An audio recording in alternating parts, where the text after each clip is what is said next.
Okay, so hello everyone. This is probably my first long form content that I will create in a while, which I hope be the start to many. I hope the drive does not, and yeah, probably know by the title. I'm a 17-year-old teenager born between the borderline of Gen Z and Gen Alpha. Uh, it's been really hard, you know, being that generation. I know I'm not discrediting other generations, but this is a specific problem that, you know, correlated with my age, and it is something that really affected my individuality, my self-confidence, and a lot more. Because I've been born in the light, then I'm immediately, taken to the dark, and it really affected me, because in the past I'm a bookworm. Like, I can't live without a book. I've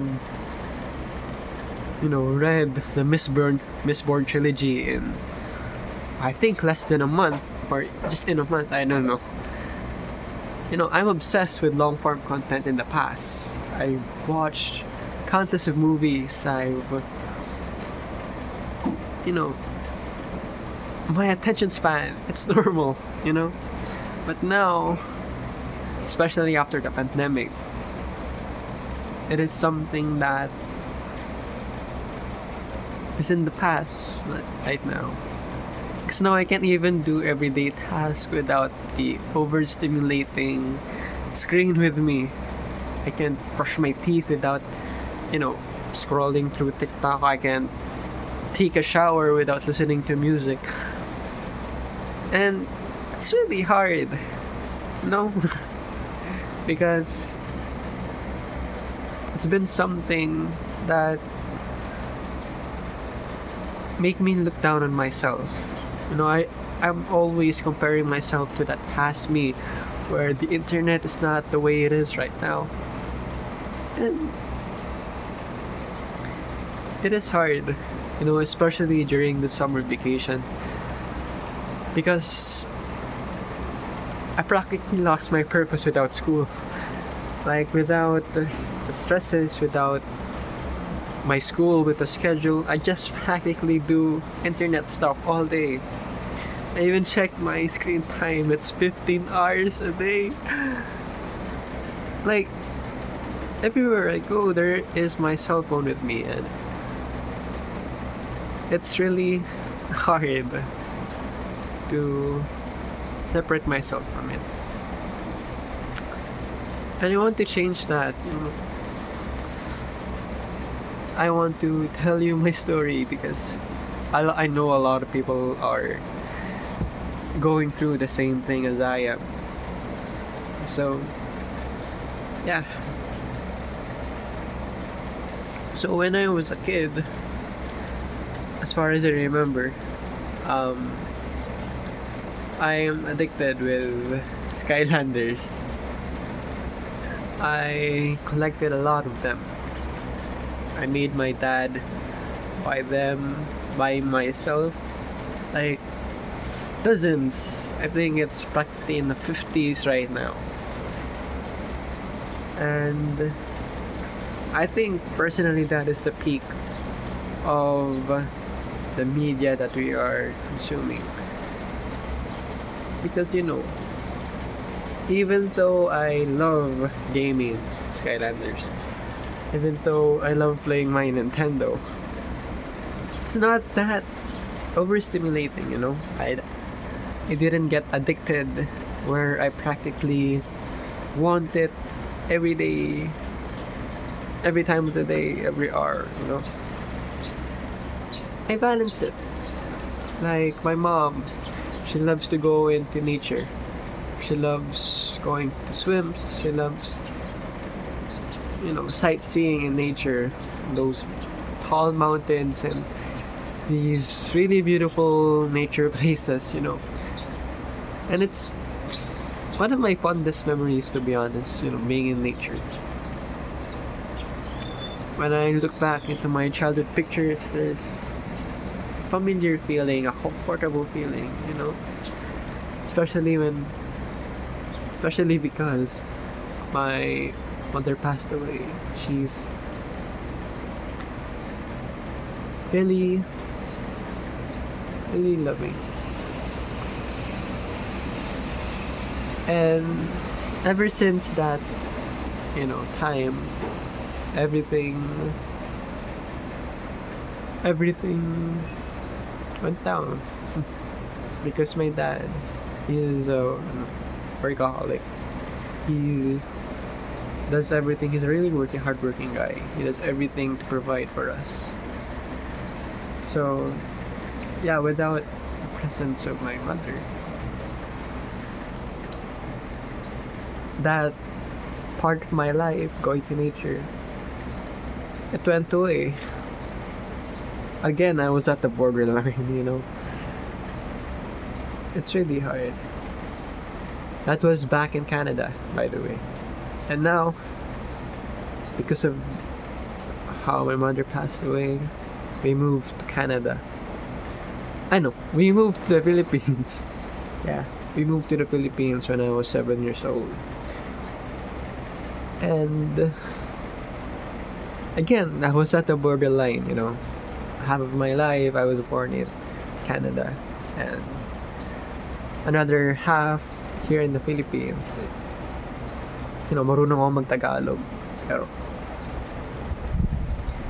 yeah, it's been really hard back then. Because again, I was born at the borderline. But yeah, back to the main topic.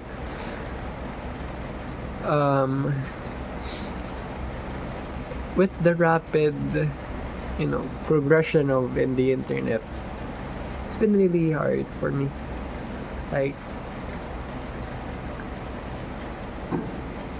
Like all of it feels like problems, you know.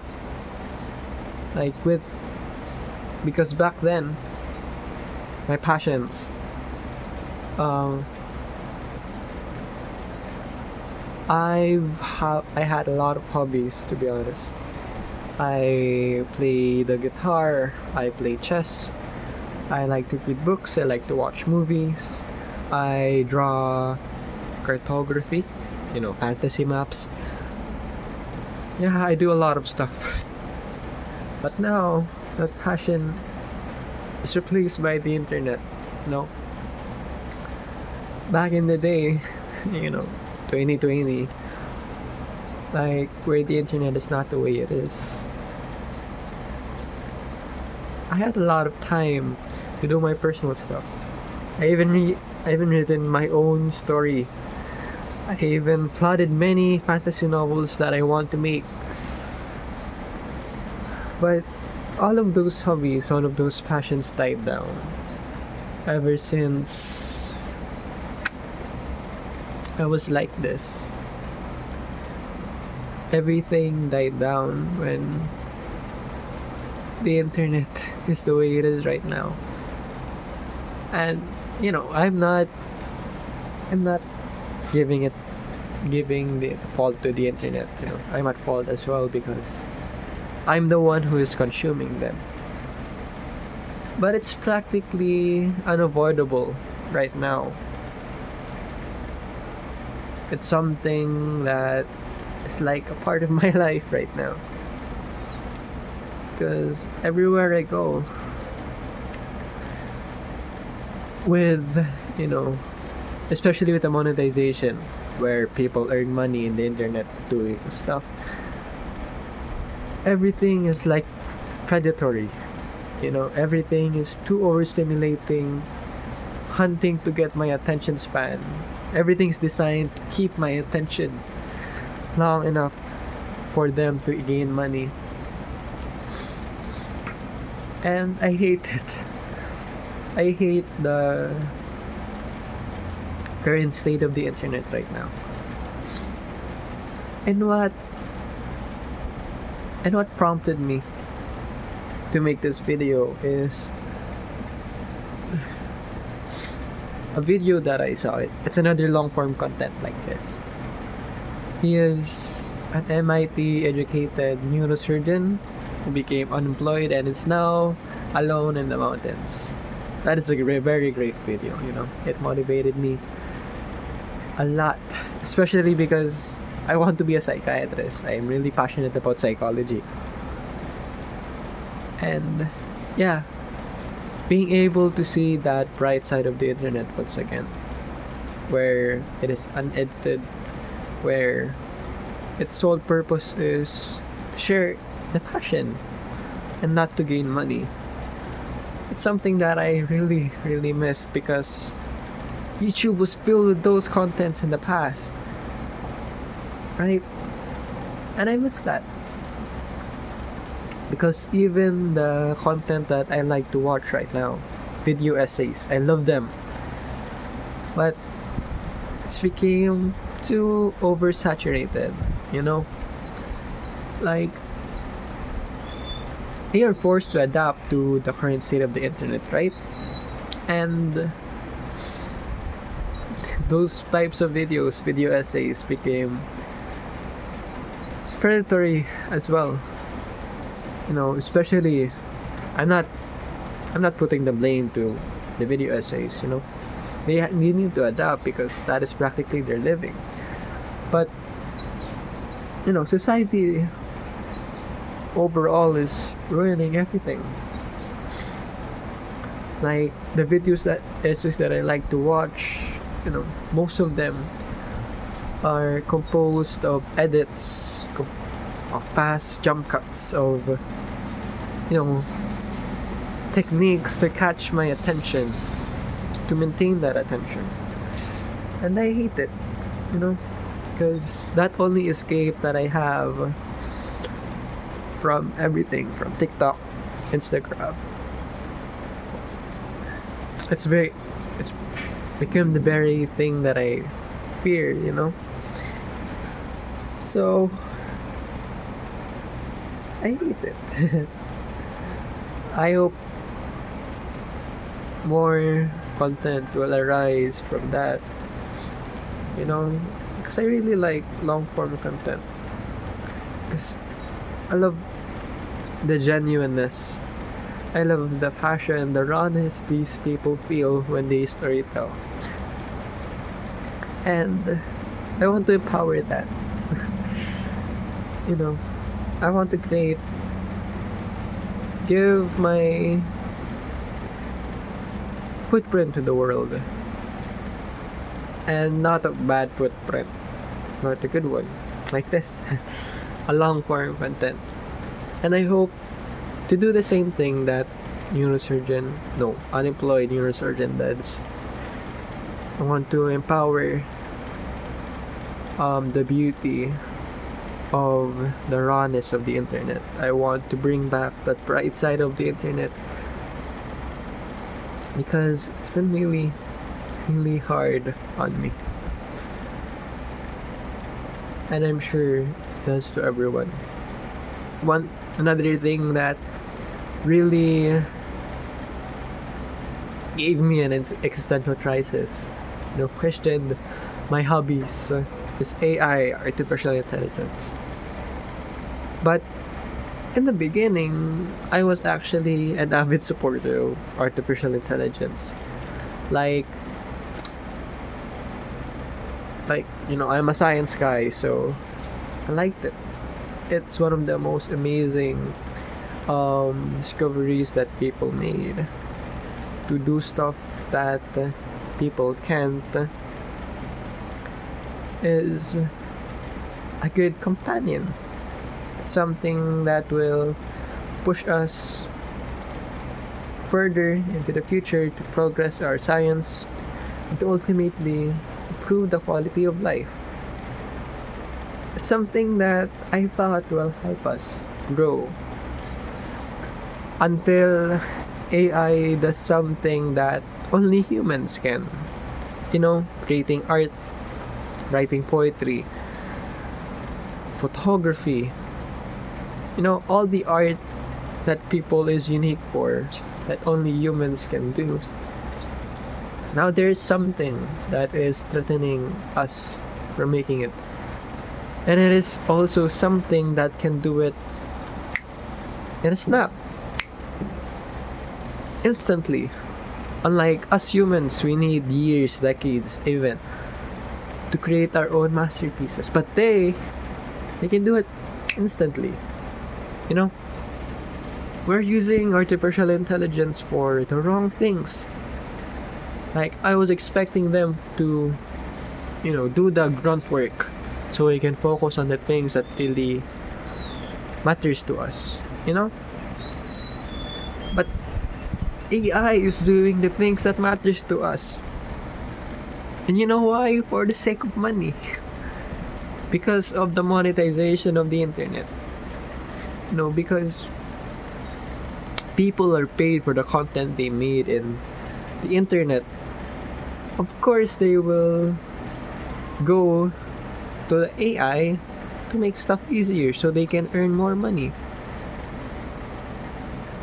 And it is really hard, because everywhere I go, it is predatory. I can never truly remove AI from my internet life right now.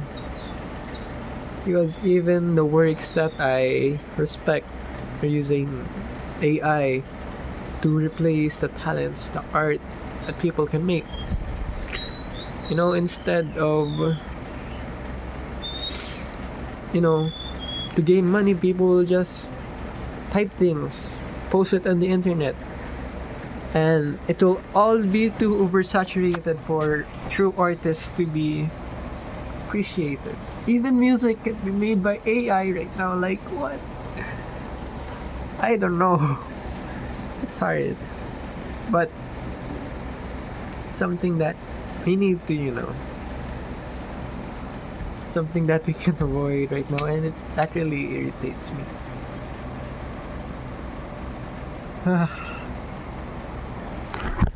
So it's been really hard living in the borderline of society.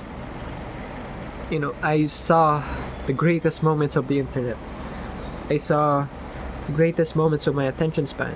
But now, I am at the worst part of the internet. I am at the worst state of the internet right now, where it literally became a dystopia. Because I've been really passionate about playing the guitar. It's something I want to do, really. Spend all my time with. Because I love music. I really, really love music. But seeing that AI can create music instantly, it's been something that really discourages me as an artist. And that feeling, that loss of passion, at that passion from of the artist, that is the start. People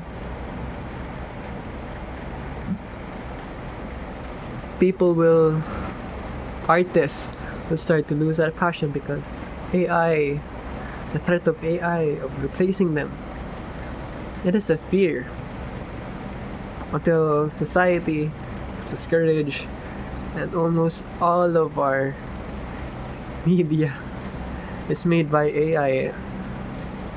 I've been really pessimistic about this, but I can't help it. I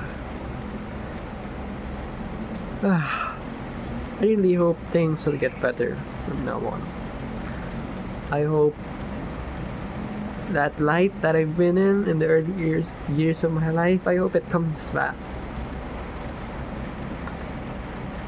I don't want it to be something that is stuck in the past, because Gen Alpha, they're a really poor generation. I don't give them the blame. I just hope that, people will start to see that light more often. And what I feel like is an apocalypse of a modern world. I want people to see how genuine the internet can be, where YouTube is truly for life stories like MIT neurosurgeon that I watch. It is something that is meant for that. YouTube is not meant for short form content. It feels unnatural. And to watch that video again felt like home. And I want people to see that as well. Yeah.